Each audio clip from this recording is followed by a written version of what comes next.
Good afternoon, everybody. Today we're going to be changing the antifreeze in our CF Moto Z-Force 1000.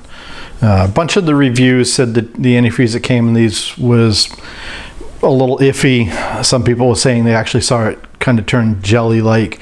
We haven't had any problem. We haven't had it through a winter. We've put about 2,000 miles on it. It still looks fine. But you know, antifreeze is pretty cheap. And when I tested it for the winter, it was only good to about negative 25 Fahrenheit. And now that's probably okay here, but it's borderline. So we're going to go ahead, we're going to change the antifreeze. We're also going to explain a little bit about what we're doing. So before we actually change the antifreeze, I want to get you set up so you can see what some of the options are and explain some of the things that I know about mixing antifreeze. So hang on, we're going to move you over so you can get a better view of what we got going on, and we will explain that. All right, the first most important part right there. So antifreeze, when it comes to antifreeze, there's a lot of varieties, a lot of different brands, different colors. We've got plain green antifreeze here. We have a 50-50 mix, and then we also have a concentrate. The concentrate you'd mix yourself. When you mix the concentrate yourself, you want to use a distilled water. One of the fun facts, because we do play with batteries, we have this thing called a total dissolved solids meter, TDS meter. So what it tells us is how many particles or parts per million or whatever. I'm not sure the actual, what it's telling us the value is. It's just telling us how many parts are in the water that we're using. So if you're, with the aluminum blocks and everything like that, if you're using just regular old well water, you're going to have a lot of minerals and stuff in there. So let's go ahead and turn this on. Yeah, and let's put it in the well water. And I'm not sure you can see that. Let me go ahead and zoom in on that for you. Hold on one second.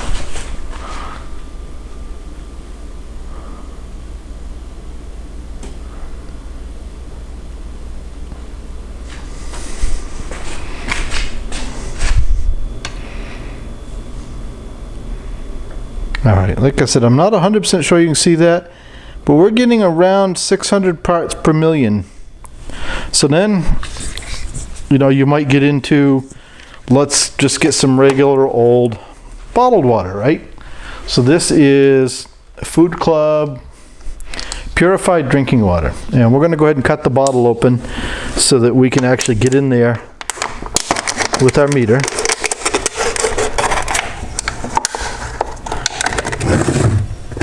And we're going to show you what's in pure old drinking water. So now that drinking water is pretty good. That's 3 parts. That's a very low number.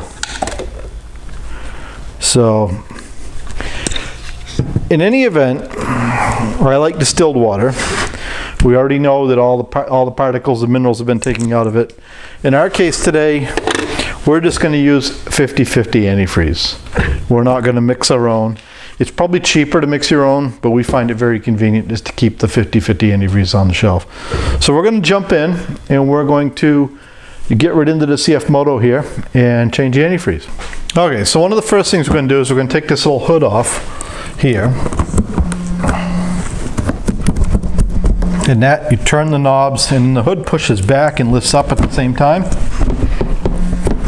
And comes out just like that. We're going to set that out of the way, and we'll bring you in and show you. But right inside the hood here, and you probably can see it in the video, is your radiator cap, and then this is your overflow over here. So your overflow has your extra coolant in it. When the radiator expands, it pushes in there, and when it contracts, it pulls it back in. So now what we're going to do is we're going to go ahead and get the machine up on the lift. We're going to take our radiator cap off so that it's depressurized. Now this is cold, by the way. I should point that out. Don't ever take your radiator cap off while it's hot. But we're going to take that off so that there's no vacuum in the system. And we'll get it up on the lift and open all of our bleeder screws. We'll be able to drain all the antifreeze out. So you hold on. We're going to get this thing up on the lift and we're going to show you how to drain that out. We'll bring you back and show you this as we're filling the engine up. Okay, so now we get you set up and hopefully you're seeing this okay. But this is the side of the engine. You know, this tire here, the air cleaner box is up here, and we're right in here, right underneath the oil filter. We're going to zoom you right in, And there you'll go. You'll see right there, right at the tip of my finger, is a bolt right behind that cable. It's a little hard to see. It's got a copper washer on it. That's right in the water pump. We're going to go ahead and remove that bolt.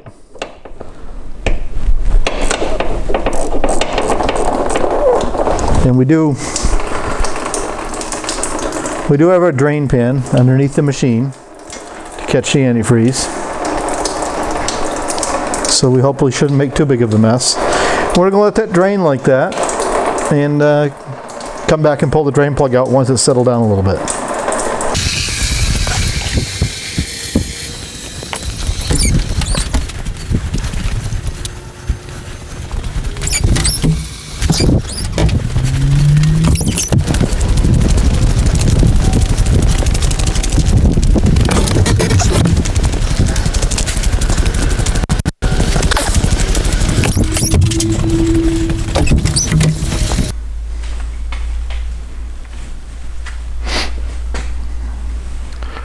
Alright, so we got the machine up on the lift.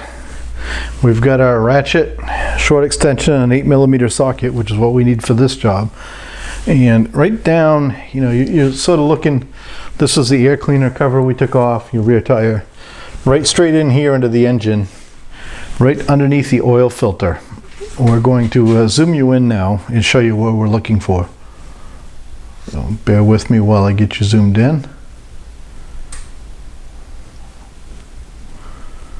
Let's try that.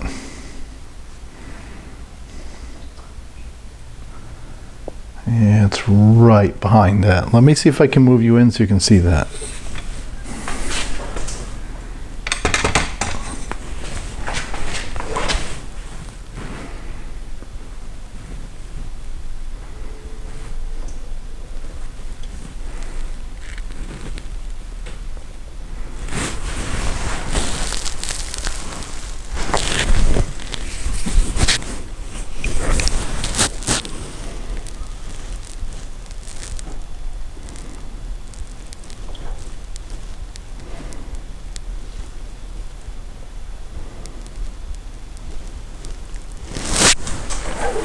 Yeah.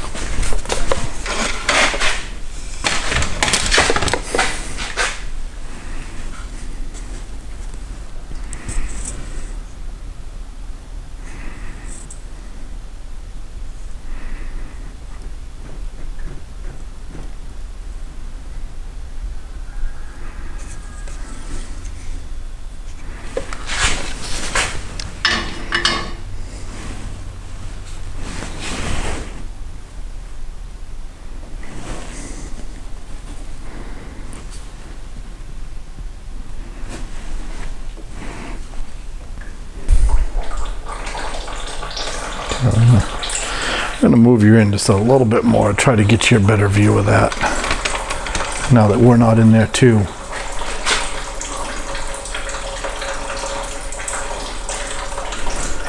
Okay, we're going to go ahead and pull that right out of there.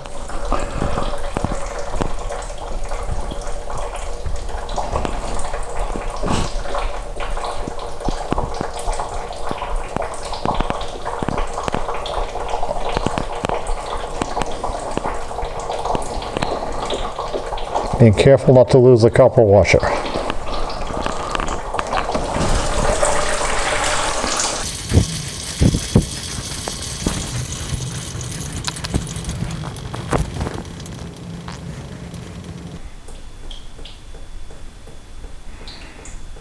So once that's all done draining, we're going to go ahead and put our drain plug back in. What I find works the best is just to fill it back up with antifreeze, watch it while it's running, and it will, as soon as the thermostat opens, it will bubble down and you can dump the rest of it in, then top off your overflow tank.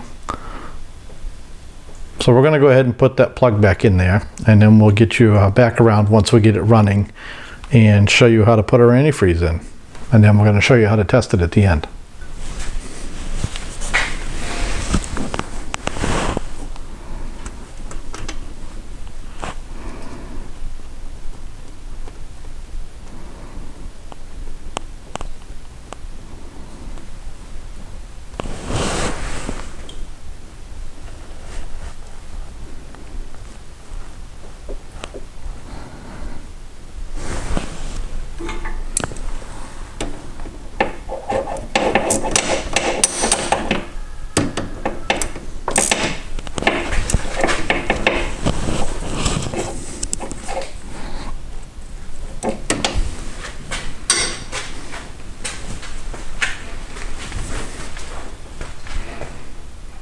Okay, so the drain plug is tight. We're going to let the machine down, get set up. We're going to start it up and fill it up full of antifreeze.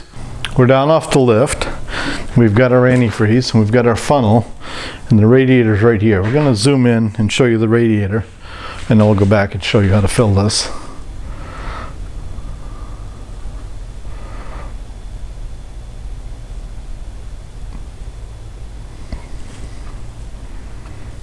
So that's our radiator right there.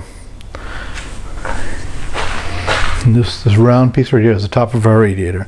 Actually, it's a fill port. The radiator is back in here, but because it's tucked in, they put an external fill port. So we're going to get this filled up to the point where it won't take anymore. Then we're going to start it and let it come up to temperature and make sure we get all the air out of it.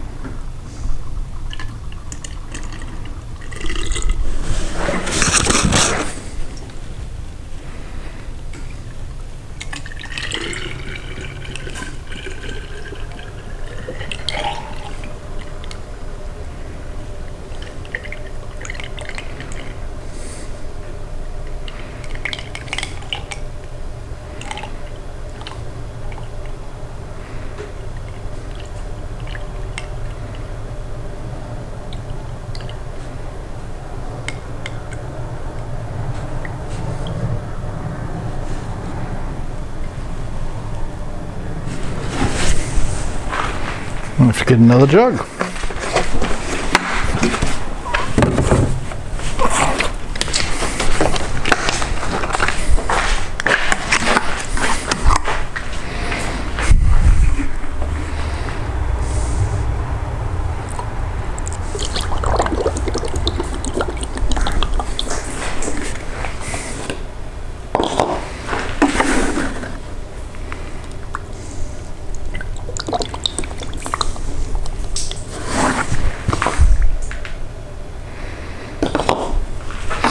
Alright, so we've got it about to the point where it won't take anymore.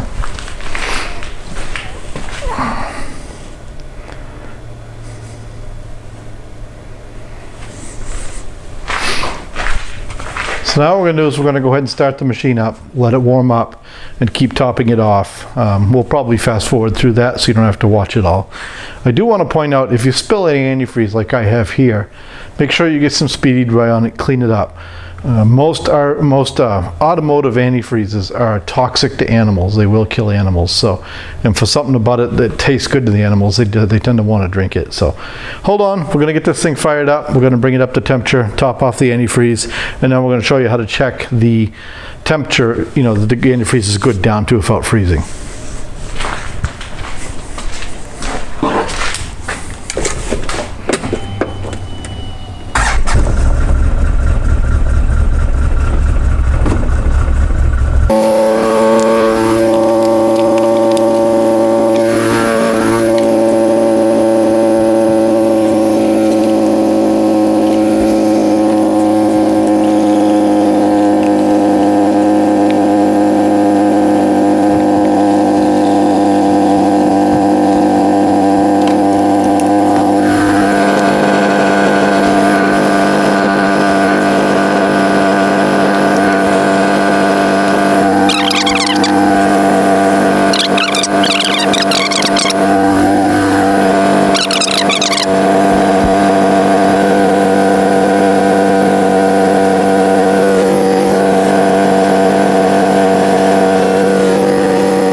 Alright, there's our electric fan, and you'll notice the level's going down. So we're going to go ahead and top that off.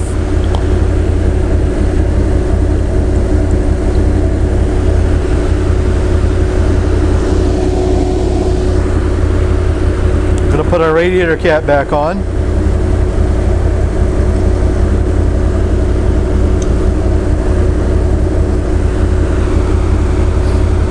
And that's about it.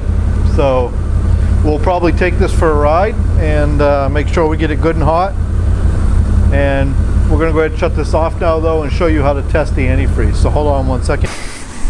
Okay, so you saw us go through the process. It's probably a little hard to hear, but you heard that electric fan kick on. You saw the thermostat open and the water level dropped in the radiator. That's when we added the extra, we topped it off. We've gone ahead and let the machine shut off. We shut the machine off. We've let it cool down. Taking the radiator cap back off. Now we want to show you how to check it coming into winter. So there's a couple different types of devices you can use. There's like a bulb that you can squeeze and it sucks the antifreeze up in, and the little things float, or the needle comes up. And this is what's called a refractometer.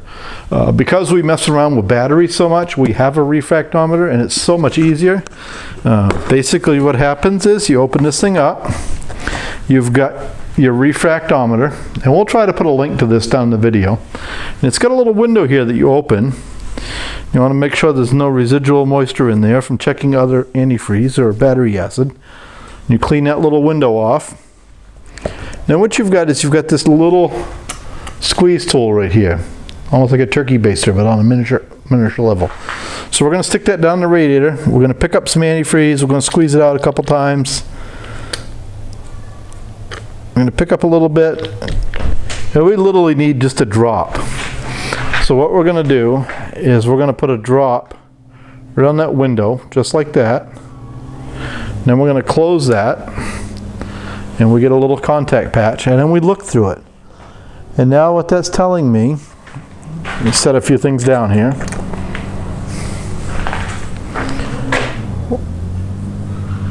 Let's see if I can get it focused in. There we go. It's telling me we're good for about negative 32. And I'm going to try to let you see that. Let's see what happens when we do this. I've never tried this with the camera.